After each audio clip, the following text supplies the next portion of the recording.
ಶ್ರೀ ಗುರುಭ್ಯೋ ನಮಃ ಹರಿ ಓಂ. ವಂದನೆಗಳು, ಅಭಿನಂದನೆಗಳು. ಹಿಂದಿನ ವಿಡಿಯೋದಲ್ಲಿ 30 ನಿಯಮಗಳನ್ನು ತಿಳಿದಿದ್ದೇವೆ.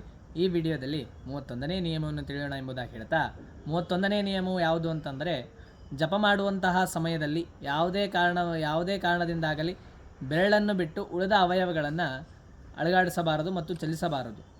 ಇನ್ನು 32ನೇ ನಿಯಮವು ಯಾವುದು ಅಂತಂದರೆ, ಜಪವಾದರೂ 3 ವಿಧ: ಉಚ್ಚ, ಉಪಾಂಶು, ಮಾನಸ ಎಂಬುದಾಗಿ. ಉಚ್ಚ ಅಂತಂದರೆ ಮಂತ್ರವನ್ನು ಜೋರಾಗಿ ಜಪಿಸುವುದು ಉಚ್ಚ ಅಂತ ಕರೀತಾರೆ. ಇನ್ನು ಉಪಾಂಶು ಅಂತಂದರೆ ಕೇವಲ ತುಟಿಗಳನ್ನು ಅಲುಗಾಡಿಸ್ತಾ ಜಪ ಮಾಡಿದರೆ ಅದು ಉಪಾಂಶು ಅಂತ ಕರೀತಾರೆ. ಇನ್ನು ಮಾನಸ ಅಂತಂದರೆ ಮನಸ್ಸಿನಲ್ಲಿ ಮಾತ್ರ ಜಪಿಸಿದರೆ ಅದು ಮಾನಸ ಎಂಬುದಾಗಿ ಕರೀತಾರೆ. ಈ 3 ವಿಧವಾದಂತಹ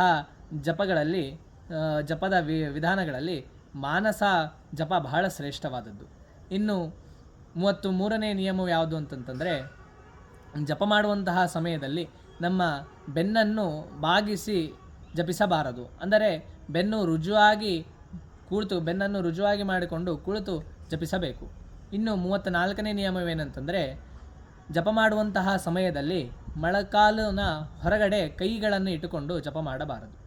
ಇನ್ನು 35ನೇ ನಿಯಮವೇನೆಂತಂದರೆ, ನಾಭಿಯ ಕೆಳಗಿನ ಅವಯವಗಳನ್ನು ಸ್ಪರ್ಶ ಮಾಡಬಾರದು.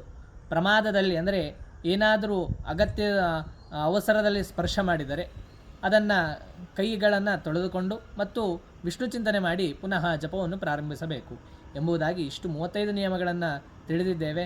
ಇನ್ನು 36ನೇ ನಿಯಮವನ್ನು ಮುಂದಿನ ವಿಡಿಯೋದಲ್ಲಿ ತಿಳಿಯೋಣ ಎಂಬುದಾಗಿ ಹೇಳ್ತಾ, ಶ್ರೀಕೃಷ್ಣ ಅರ್ಪಣಮಸ್ತು.